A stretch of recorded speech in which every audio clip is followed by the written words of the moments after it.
Welcome to a breaking analysis that dives into one of the most pressing issues facing the Garda today: recruitment and retention. As Garda forces struggle to fill their ranks, one question remains: why? What's driving officers to leave, and why aren't new recruits eager to join? Stick with us as we break down the numbers, dissect the root causes, and uncover the hard-hitting truths behind the crisis. This isn't just about a job. This is about public safety, community trust, and the future of Garda. In today's video, we'll be focusing on the growing crisis in Garda recruitment and retention. We'll explore the major factors contributing to a steep decline in Garda officers, such as low pay, excessive oversight, and a difficult job market, and why these issues should alarm not only the Garda, but society at large. We'll also look at the looming retirement wave that's set to deepen this crisis further. By the end of this video, you'll have a clear understanding of the complexities behind Garda recruitment and why immediate action is necessary. Let's start by looking at the numbers. The Garda has seen a sharp rise in both resignations and retirements. Recent figures show that last year alone, 115 officers resigned and 184 retired. And these numbers are expected to surge due to a large group of officers hitting their 30-year service milestone. That's nearly 300 Garda officers leaving the force in just 1 year, and it's only going to get worse. To put this into perspective, while the Garda has been working hard on recruitment drives, they're barely making a dent. Dozens of candidates who pass the rigorous selection process are ultimately choosing not to take the job. Why?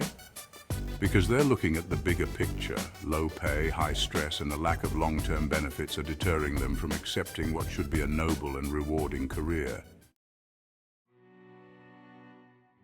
One of the largest contributing factors is the pay structure, particularly during training. Garda trainees are offered less than the minimum wage during their initial months, around €184 per week. For many, this isn't a livable wage, especially when you consider that during training, recruits can't take on second jobs to supplement their income. If we calculate it, €184 per week for 6 months comes out to just €4,784. Compare this with Ireland's average minimum wage of €11.30 per hour, where a person working full-time would earn over €23,000 during that same period. Clearly, this gap is disincentivizing new recruits, especially in an increasingly competitive job market. Why would someone endure such low pay for a physically and mentally taxing career when they can earn more elsewhere with less risk?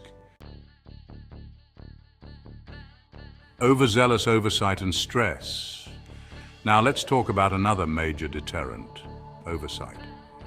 While accountability is crucial for any Garda force, officers within the Garda feel that the level of oversight is extreme.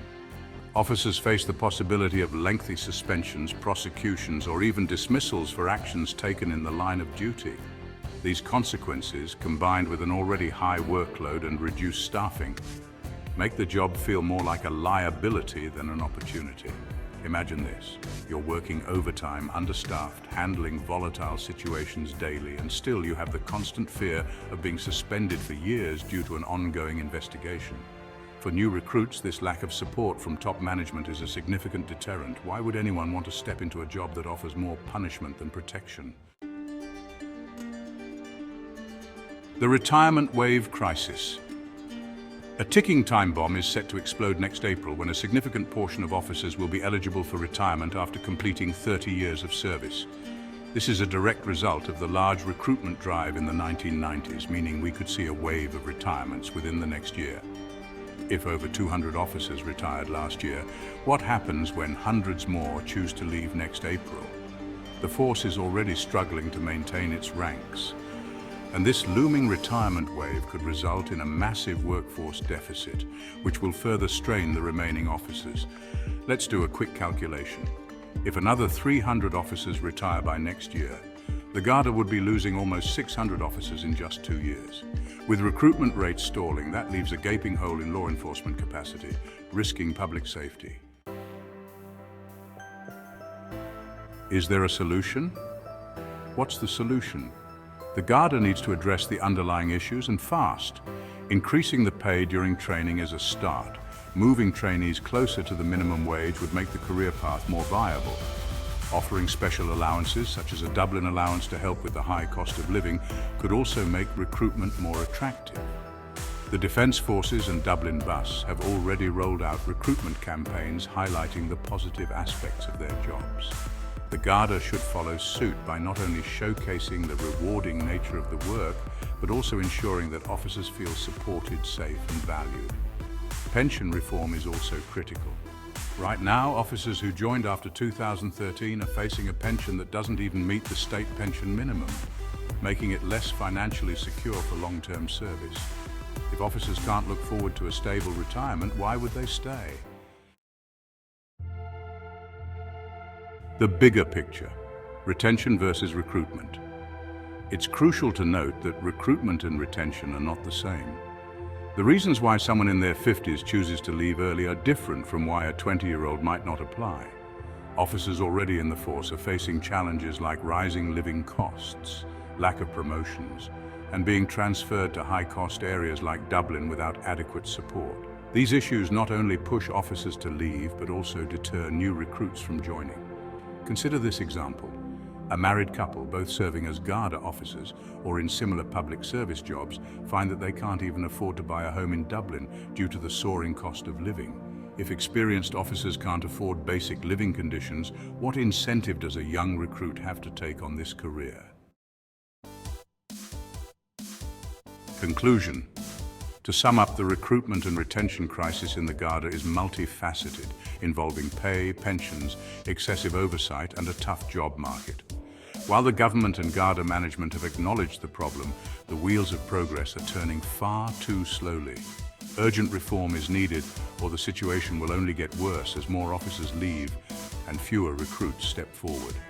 This isn't just about numbers, it's about public safety, morale, and the future of Gardaí. If we don't act now, we may be looking at a future where our Garda forces are understaffed, overworked, and unable to effectively serve the public.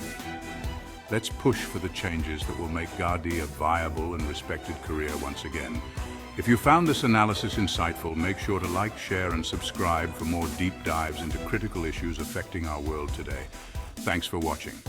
Have your own thoughts on Garda recruitment and retention? Drop a comment below. Let's keep the conversation going.